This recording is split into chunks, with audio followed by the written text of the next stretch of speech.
Alright, not a whole lot's changed since last video. It's been a couple of days in between, but I did go ahead and pick up the parts I had laying around where they were at.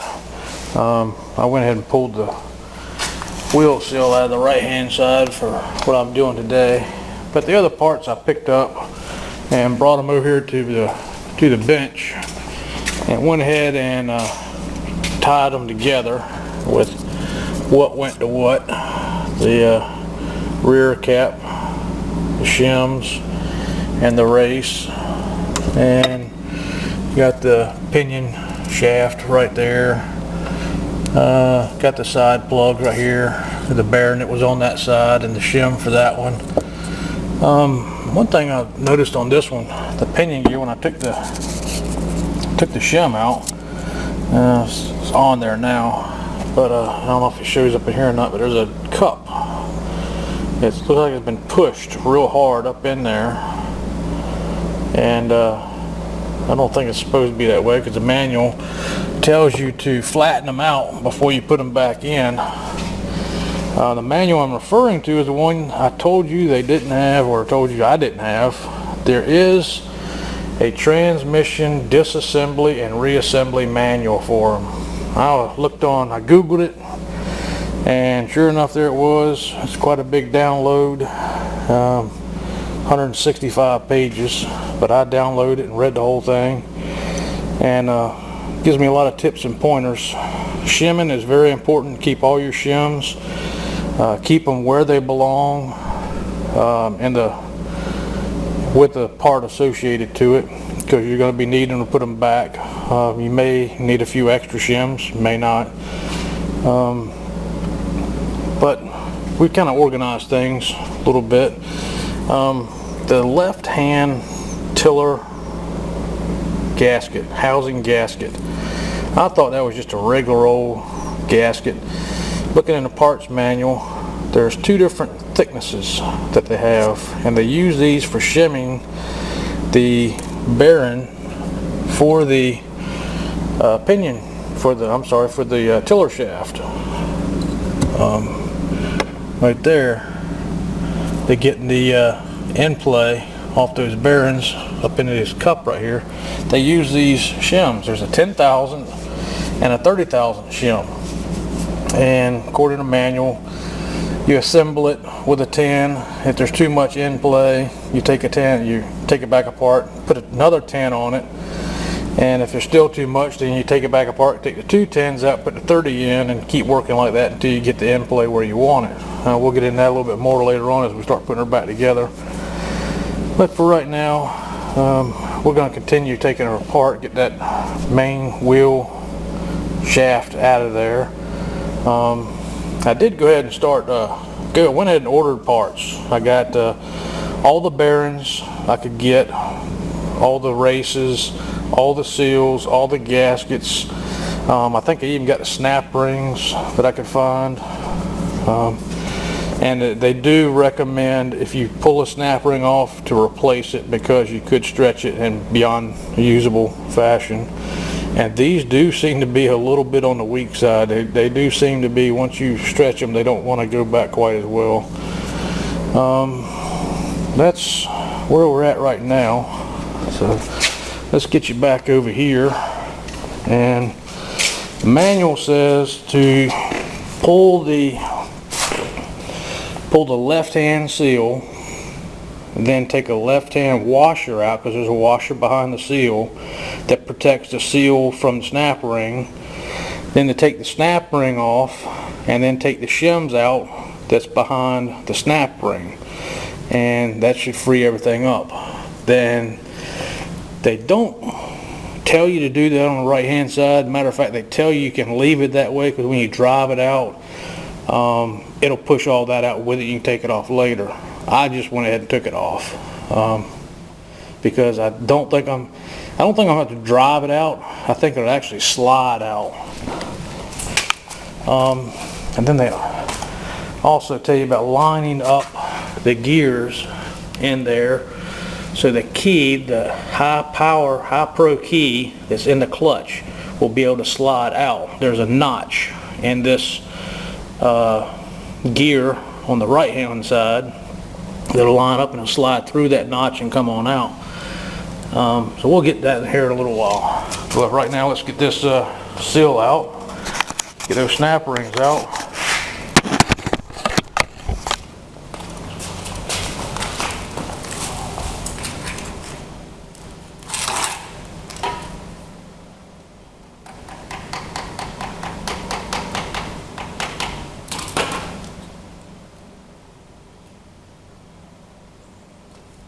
I did find on the other side, I just gently drive a small screwdriver in between the shaft and the seal, pry it sideways, it comes right out. That was a lot easier. So there's supposed to be a washer right here. And it really helps if you have a screwdriver with a magnetic tip on it to help get that out. And the washer slides right out. Now up in here is the snap ring. And still using my old cheap snap ring pliers. I had to fight to get it out. But I did order me a nice set of snap ring pliers. Hopefully they'll be here by the time we get ready to put her back together. And I'll show you them when they come in.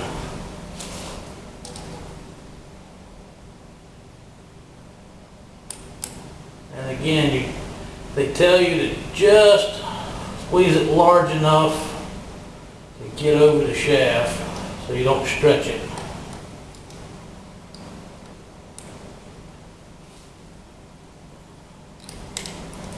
And of course it wants to fight ever so slightly. Oh, wait a minute.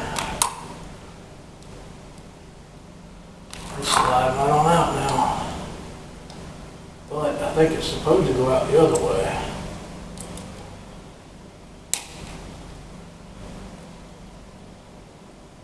Yes, it is supposed to go out the other way because the other gear has a notch in it.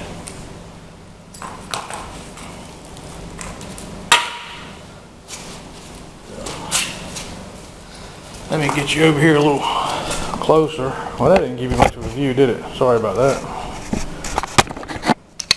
Alright, let's get you in here. The light doesn't get in the way. There's supposed to be some marks on this gear on the right hand side. And oh, there they are. They're on the outside. Let me clean that oil off so you can see it a little bit better. There's two little marks over there on the right hand side.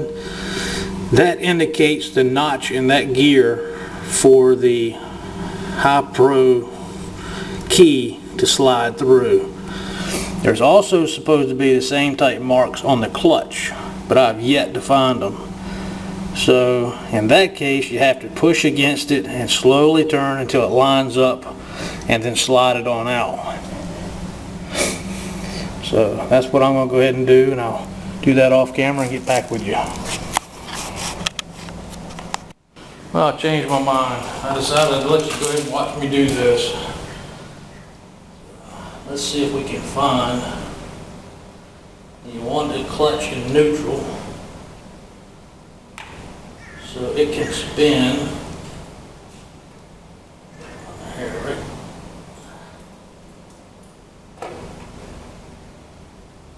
I can feel it just engaged. I believe it did.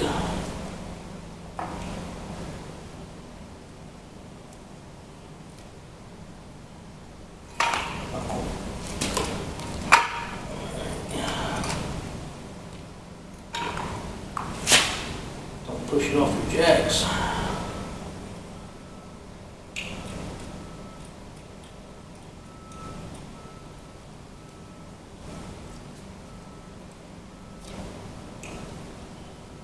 I do have it lined up there.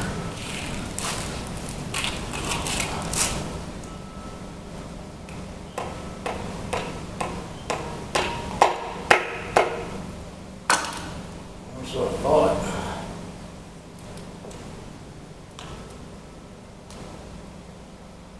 I believe I do.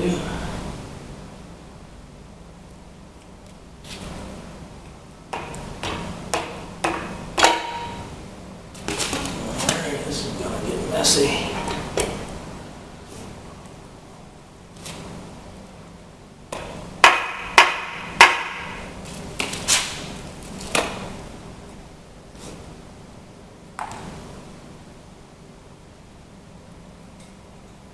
Should be right there.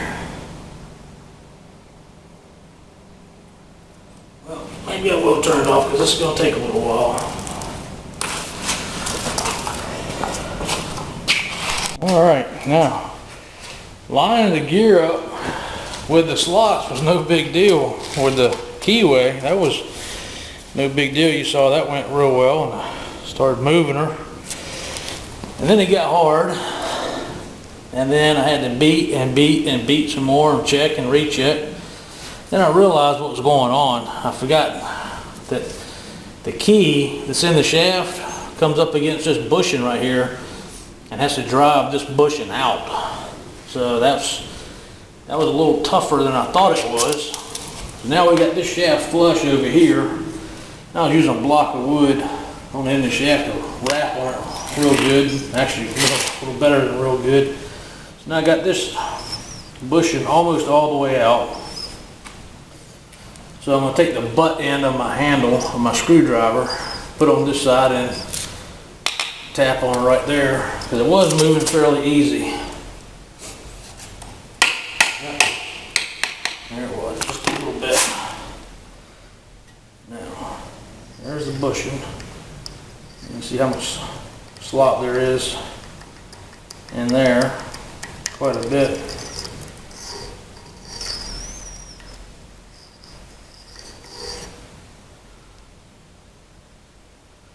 Doesn't look that bad, but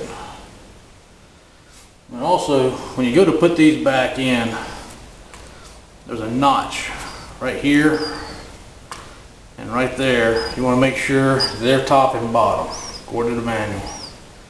And you can see where that key came up against there and beat the mess out of it.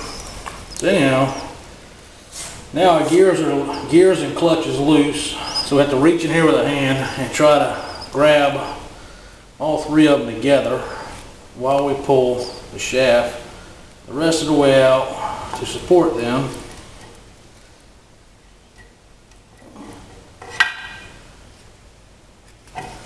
And then try to pull them out. Now there's 4 or 5 pins in this clutch, guide pins. You want to make sure they all come out. I thought I had all the oil out, but I guess I didn't. So we'll lay that over there. And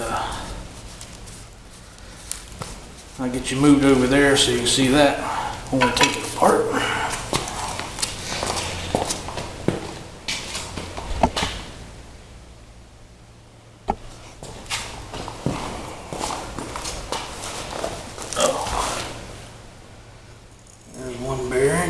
One gear. Alright, there's 3 pins in there. There's the other gear. You can see the pin right there, there, and there. And they should slide back and forth nice and easy. Doesn't matter which hole they go in. Now I'm going to dump them out right there, because somewhere on here supposed to be those alignment marks, which I never did see.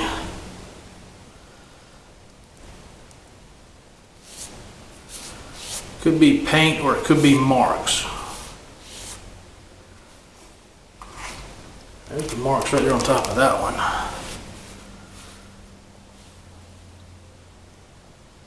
There's the top, there's the key right there. There is no marks there at all that I can see.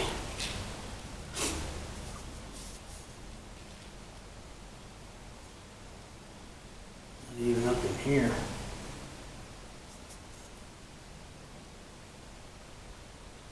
So that was just a shot in the dark there. That was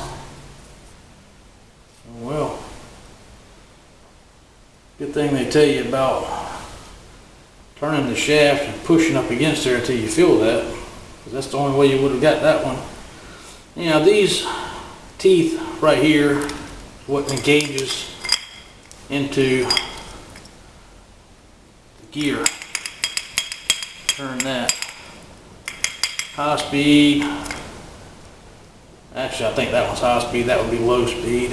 And then when it slides to the other side, it engages in there. And these just spin on the shaft.